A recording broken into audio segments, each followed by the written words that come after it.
Coverage you can count on continues with all you need to know.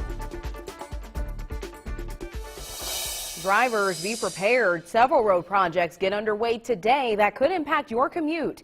Here in Terre Haute, the US 41 resurfacing project is expected to pick back up. The work spans from just south of Interstate 70 to State Road 63. You'll want to be prepared for lane restrictions and some overnight closures. NDOT says crews will start working in the southbound lanes. NDOT expects the project to be done at the end of June. In Park County, a portion of State Road 236 set to close today for road work. Crews will replace the bridge over the South Fork of Little Raccoon Creek. The road will be closed just 2 miles east of the State Road 59 junction. The detour follows US 231 to US 36 to State Road 59 and back. The roadway will reopen in October.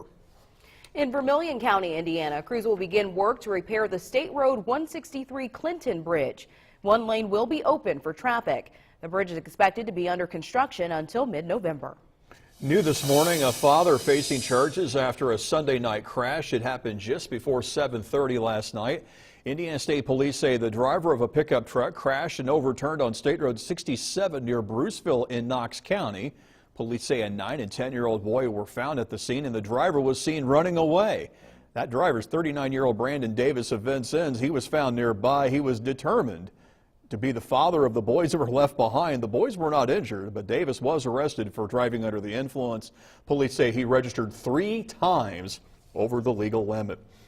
Well, Indiana drivers, there will now be bigger consequences for getting behind the wheel drunk. It's a story that we've been following for you from the State House. The House committee overwhelmingly passed Senate Bill 186. News 10's Abby Kirk is live in Terre Haute this morning with what this change could mean for drivers on the road.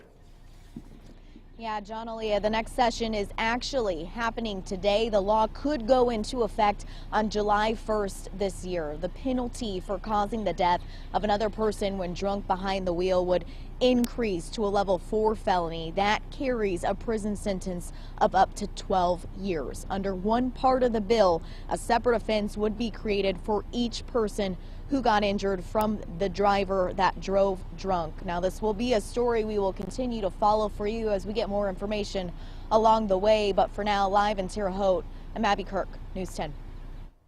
A local woman is raising awareness about what she says is a dangerous intersection. This is at US 41 and East Evans Drive. That's just north of Terre Haute. Kathy Cunnings lives near that intersection. She's been in 2 accidents there exactly 1 year apart. State and county law enforcement say most of the crashes are due to speeding. NDOT says it plans to install intersection conflict warning systems. The system would warn drivers about turning onto the highway ahead of them, but that will not happen until next spring. A developing story along the U.S.-Mexico border. President Trump threatening to shut down the southern border as soon as this week. The Department of Homeland Security says it's experiencing a system-wide meltdown due to a surge of illegal border crossings. The Vigo County School Corporation confirms it is investigating accusations made against a substitute teacher. A parent told News 10 the sub hit her son on the back of the head. The parent said this happened at Devaney Elementary School. We reached out to Superintendent Rob Hayworth. He tells us the proper authorities have been notified. The school corporation says it is internally investigating. We should learn more once the investigation wraps up. Donations of towels and sheets are needed at the Terre Haute Humane Society. That's after a small fire that happened on Friday in the shelter's laundry room. Now, thankfully, the fire was contained.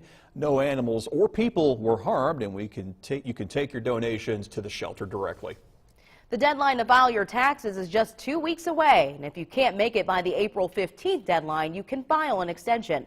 The Indiana and Illinois Departments of Revenue offer free filing online. And April 15th, also the deadline to file some important forms if you need help paying for college, and who doesn't need that? Every student must complete the free application for federal student aid, also known as FAFSA, in order to qualify for financial help. The form allows students to apply for state and federal grants, loans, and scholarships. If you have questions, you can ask your school counselor for help.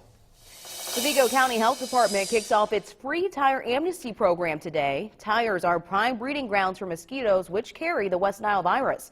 Getting rid of those tires helps reduce spreading it. Tire amnesty runs through May 8th. You need to make an appointment for drop-off, though, and you'll also need proof that you live in Vigo County. You can drop off up to 10 tires. All right, everyone, as we go through our day today, temperature is going to be back up in the upper 40s, so staying below average today. Plenty of sunshine, a relatively mild day for us. Into the overnight tonight, things will get cold again, dropping down to that freezing mark, 32 for the overnight low tonight, under a partly cloudy sky. And then into the day tomorrow, finally going to bring things back up to about where we should be averaging these temperatures at, 58 for your daytime high under a mostly sunny sky. As we look at that 7-day forecast, we're going to hang on to the sunshine for the next couple of days. 58 for your daytime high on Tuesday, 63 on Wednesday. A chance for rain makes its way back in for the end of the work week, but we'll continue to warm things up from there. 58 on Thursday, 64 on Friday, and then next weekend, I know we're starting the work week off, John and Leah, but we're already looking toward next weekend, not only because we're ready to have a couple of days off, but also because temperatures are going to be in the 70s. Now you have my attention. I know. We're really looking forward to that. Plenty of sunshine on Saturday, sunny with a few clouds on Sunday, but looking like really good weather for us as we look toward next weekend. All right, thank you, Chris, and thank you so much for waking up with News 10 this morning. Be sure to join us for News 10 at midday. Straight ahead, CBS This Morning coming at you at the top of the hour. We hope you have a magnificent Monday.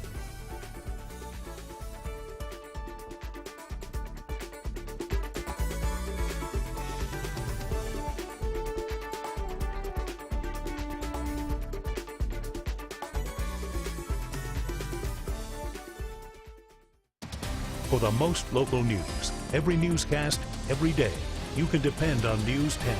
Coverage you can count on.